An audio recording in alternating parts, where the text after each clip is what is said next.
નમસ્કાર મિત્રો ગુજરાતના પૂર્વ મુખ્યમંત્રી અને એક સમયના દિગ્ગજ નેતા શંકરસિંહ વાઘેલાનો દિલ્હી જંતર મંતરથી સ્પષ્ટ મેસેજ, સ્પષ્ટ સંકેત.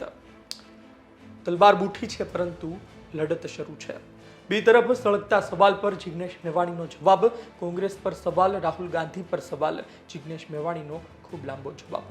શું મુદ્દો છે, શું વાત છે, વિસ્તારથી વાત કરીએ તો દિલ્હી જંતર મંતરમાં છેલ્લા ઘણા દિવસોથી આંદોલન ચાલી રહ્યું છે. સોનમ વાંગચુક પર્યાવરણવિદ અને તેમની સાથે સીજેપી કોકરોચ જનતા પાર્ટી આ બંને મળીને ધર્મેન્દ્ર પ્રધાનના રાજીનામાની માંગ કરી રહ્યા છે. અને આ સાથે ભૂતકાળમાં જે નીટ યુજી પરીક્ષાનું પેપર લીક થયું અને ત્યારબાદ ઘણા વિદ્યાર્થીઓ આત્મહત્યા કરવા મજબૂર થયા, તેમના પરિવારને 1 કરોડ રૂપિયા આપવામાં આવે તે માંગ સાથે સોનમ વાંગચુક અનિશ્ચિત કાળ સુધીની ભૂખ હડતાળ કરી રહ્યા છે. ઘણા દિવસો થઈ ચૂક્યા છે, તેમનું વજન પણ ઘટી રહ્યું છે, દેશમાં ચિંતાનો માહોલ છે. એક વર્ગ છે જે સોનમ વાંગચુકની ચિંતા કરી રહ્યો છે, એક વર્ગ છે જે કહી રહ્યો છે કે આ સરકાર અભિમાની છે, અહંકારથી ભરેલી છે, કોઈ નહીં આવે અને અંતે સોનમ વાંગચુક મૃત્યુ પામશે. પરંતુ આ બધા વચ્ચે શંકરસિંહ વાઘેલા ત્યાં પહોંચી જાય છે.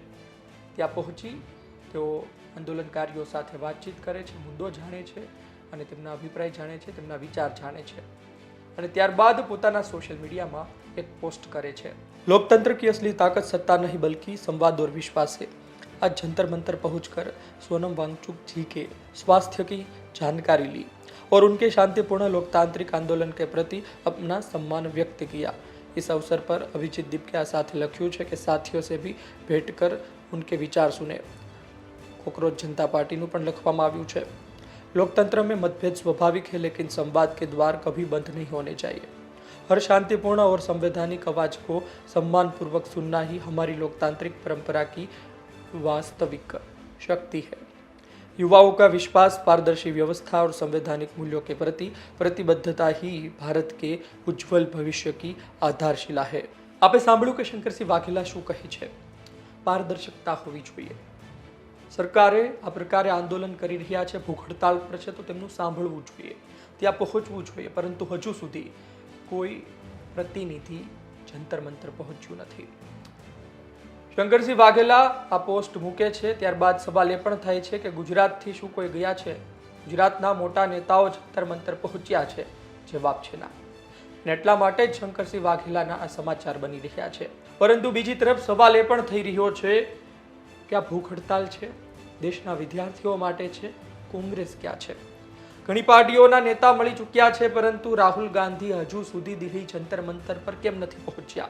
તમે જુઓ, પહેલો સવાલ તો ભારતીય જનતા પાર્ટી અને દેશની સરકાર પર છે, ધર્મેન્દ્ર પ્રધાન સામે છે. તેઓ રાજીનામું આપશે. સોનમ વાંગચુક કહે છે કે આ રાજીનામાની માંગ એટલા માટે છે કે જવાબદારીની શરૂઆત થશે. તમે શિક્ષણ મંત્રીના પદ પર છો તો તમારી જવાબદારી શું છે એ તમારે નિભાવવાની છે, તેની એક શરૂઆત થશે, તેને ગંભીરતાથી લેવાની શરૂઆત થશે. આ એક મહત્વની વાત છે. પરંતુ બીજો સવાલ, એટલે કે પહેલો સવાલ ધર્મેન્દ્ર પ્રધાન સરકાર સામે, પણ બીજો સવાલ એ પણ થઈ રહ્યો છે, કોંગ્રેસ ક્યાં છે? કોંગ્રેસ કેમ નથી આવી રહી? કોંગ્રેસના નેતા રાહુલ ગાંધી કેમ નથી પહોંચી રહ્યા? મુખ્ય વિપક્ષ છે. આમ છતાં પણ જે જવાબ લખ્યો છે તે તમને હું ગુજરાતીમાં સંભળાવું. સોશિયલ મીડિયામાં પોસ્ટ કરવામાં આવી હતી, કોંગ્રેસ સામે સવાલો કરવામાં આવ્યા હતા. તેમના જવાબમાં લખે છે કે તમારી પોસ્ટમાં આપેલી ચિંતાનો હું આદર કરું છું. જ્યારે વાંગચુકજી જેવા કોઈ વ્યક્તિ જે વાસ્તવિક શૈક્ષણિક નવીનતા માટે જાણીતા છે, લાખો બાળકો અને માતા પિતાના ભવિષ્યને બરબાદ કરતી અનિયમિતતાઓ સામે ભૂખ હડતાળ પર ઉતરે છે, ત્યારે તે ધ્યાન માગે છે. તેમનું બગડતું સ્વાસ્થ્ય આપણા બધા માટે ચિંતાજનક છે.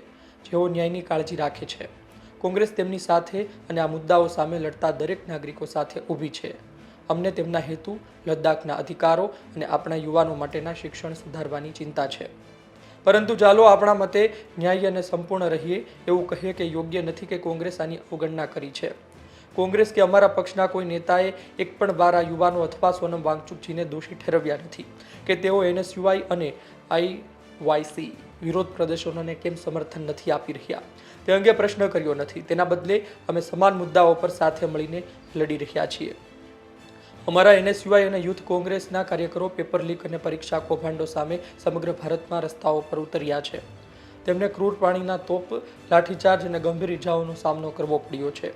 હરિયાણાના કુરુક્ષેત્રમાં સાંસદ દીપેન્દ્ર હુડ્ડા નેતૃત્વ કર્યું, મધ્યપ્રદેશમાં જીતુ પટવારી, અને અસંખ્ય વરિષ્ઠ નેતાઓ અને કાર્યકરોને ભારે નુકસાન થયું છે. રાજસ્થાન અને અન્ય રાજ્યોમાં પણ આવી જ કાર્યવાહી. જવાબદારીની માગ કરતી વખતે અમારા ઘણા યુવા વિરોધીઓને મારવામાં આવ્યો છે, છતાં તેમની મોટાભાગની મીડિયા અને પ્લેટફોર્મ્સ દ્વારા અવગણના કરવામાં આવી છે. અમે ત્યાં અટક્યા નહીં. રાહુલ ગાંધીએ છાત્રો કી ગુંજ શરૂ કર્યું. વિશાળ વિદ્યાર્થીઓની વસ્તી ધરાવતા 28 શહેરોમાં એક મોટું રાષ્ટ્રવ્યાપી અભિયાન, સ્વચ્છ પરીક્ષાઓ, નોકરીઓ અને વાસ્તવિક સુધારા માટે સીધા સંપર્ક, સભાઓ અને વિરોધ પ્રદર્શનો. આ કોંગ્રેસ દરેક પગલે યુવાનો સાથે ચાલી રહી છે. રાહુલ ગાંધીનો લોકો સાથે ઊભા રહેવાનો માર્ગ રસ્તાઓ પર યાદ કરવામાં આવે છે, ભલે મીડિયા ક્યારેક ભૂલી જાય. હિંસામાં તેમના પિતા અને દાદીને ગુમાવ્યા હોવા છતાં તેમણે ભારત જોડો યાત્રામાં 4000 કિલોમીટરથી પણ વધુ ચાલ્યા. તેમના જીવના જોખમોને જાણતા તેઓ શાંતિથી શોકગ્રસ્ત પરિવારો સુધી પહોંચે છે. કોટામાં નીટ અસરગ્રસ્ત વિદ્યાર્થીઓ સાથે ઊંડી વાતચીત અને તેમના દુઃખ પર ફોલોઅપ લીધું. સિસ્ટમ દ્વારા અસરગ્રસ્ત વિદ્યાર્થીઓના પરિવારોને મળ્યા. ગોળીબારમાં માર્યા ગયેલા ખેડૂતોના પરિવારોને સાંત્વના આપવા માટે મંદસૌરની મુલાકાત, બાઇક ચલાવી ખેતરોમાં ચાલી અવરોધોનો વિરોધ કર્યો. આ સાથે વટાપરસોલ ખેડૂતોને જમીન હડપ કરવા સામે સમર્થન આપે ધરપકડ કરવામાં આપી હતી, પરંતુ અડગ રહ્યા. મોહમ્મદ દીપક, જે બહાદુર જીમ ટ્રેનર હતા, જેમણે મુસ્લિમ દુકાનદારનો મોહમ્મદ દીપક તરીકે બચાવ કર્યો, ને મળ્યા. સંપૂર્ણ સમર્થનની ખાતરી આપી, તેમના પરિવાર સાથે વાત કરી, તેમના જીમની મુલાકાત લેવાનું પણ વચન આપ્યું. ઘરે પીડિત નીટ વિદ્યાર્થીના પરિવાર સાથે પણ જોડાયેલા. ઉપરાંત વાયનાડ ભૂસ્ખલન, હાથરસ નાસભાગ, પુંછમાં ગોળીબાર, ઇન્દોર જળ દુર્ઘટના, ગોરખપુર, મુઝફ્ફરનગર, ઉન્નાવ, સંભલ લીચિંગના કેસ અને ઘણા બધા. આ ઉદાસીનતા કે અસલામતી નથી. આ શોકને તમાશામાં ફેરવ્યા વિના સતત એકતા છે. કોંગ્રેસ ભારતીય જનતા પાર્ટી નથી કે ચૂંટણીમાં આમ આદમી પાર્ટી જેવી પસંદગી યુક્ત નથી. અમે દરેકના અધિકારો માટે ઊભા છીએ. ભારતના યુવાનો 2029માં પહેલીવાર મતદાન કરી રહેલા ઘણા લોકોને એકતાની જરૂર છે. પ્લેટફોર્મ વચ્ચે વિભાજન નહીં. અમે બધા સાચા અવાજોનું સ્વાગત કરીએ છીએ. ચાલો દરેક સંઘર્ષને વધુ મજબૂત બનાવીએ. આ સાથે લખવામાં આવે છે કે બલિદાન, છાત્રો કે ગુંજ, માગણીઓ અને સોનમ વાંગચુકના ઉપવાસ. રસ્તાઓ પર લોકો યાદ કરે છે ખરેખર તેમની સાથે કોણ ઊભું છે. કોંગ્રેસ દરેક માગ પર યુવાઓ સાથે છે. પેપર લીક, નોકરીઓ, શિક્ષણ, કોઈ દોષ નહીં, ફક્ત સમર્થન. જય ભીમ, જય હિન્દ. વાસ્તવિક પરિવર્તન માટે વિદ્યાર્થીઓનો અવાજ સાથે મળી જોરથી ગુંજશે. તો આપે સાંભળ્યું કે જિગ્નેશ મેવાણીએ શું વાત કરી. જિગ્નેશ મેવાણીએ કહ્યું કે અમે વિરોધ નથી કર્યો, પરંતુ અમે ત્યાં પહોંચતા નથી. અને આ જ પ્રકારની વાત, આ જ પ્રકારનો વિરોધ કોંગ્રેસના યુવા છાત્રો પણ કરે છે, છાત્ર સંઘ પણ કરે છે. પછી યુથ કોંગ્રેસની પણ વાત કરી, NSUIની પણ વાત કરી. એટલે કહેવાનો અર્થ એ છે કે સોનમ વાંગચુકના મુદ્દા સાથે તેઓ સમર્થનમાં છે, કોંગ્રેસ તેના મુદ્દા સાથે સમર્થનમાં છે, પરંતુ તેમનો રસ્તો અલગ છે. આ વાત સાથે તેમણે પણ પોતાની વાત મૂકી છે. અતિ મહત્વની વાત એ છે કે સોનમ વાંગચુકજીનું જે આંદોલન છે, ભૂખ હડતાલ છે, એ કેટલા દિવસ સુધી ચાલશે. ભારતીય જનતા પાર્ટીના નેતાઓ, સરકારના પ્રતિનિધિ શું તેમના સુધી પહોંચશે? આ પણ એક મોટો સવાલ છે. પરંતુ હવે ધીરે ધીરે આ મુદ્દો ગુજરાત સુધી પહોંચ્યો છે.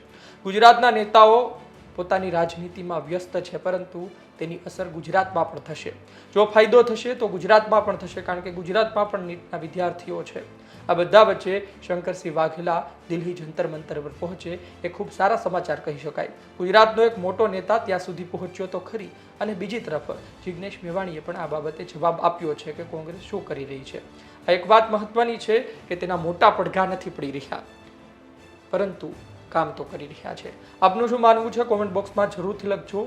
સૌથી મોટો સવાલ એ છે કે સોનમ વાંગચુકજી આ લડાઈમાં સફળ થશે કે નહીં, CJP આ લડાઈમાં સફળ થશે કે નહીં. ભૂખ હડતાલ કરતાં કરતાં એવું ના બને કે સોનમ વાંગચુકજીની તબિયત ખરાબ થાય અને પછી તે આપણી વચ્ચે ના રહે, કારણ કે હજુ સુધી કોઈ નથી પહોંચ્યું ને ભૂતકાળમાં આવું થયેલું છે કે ઉપવાસમાં મૃત્યુ થયા હોય. આપનો અભિપ્રાય કોમેન્ટ બોક્સમાં લખજો. આપ શું વિચારો છો? ધન્યવાદ.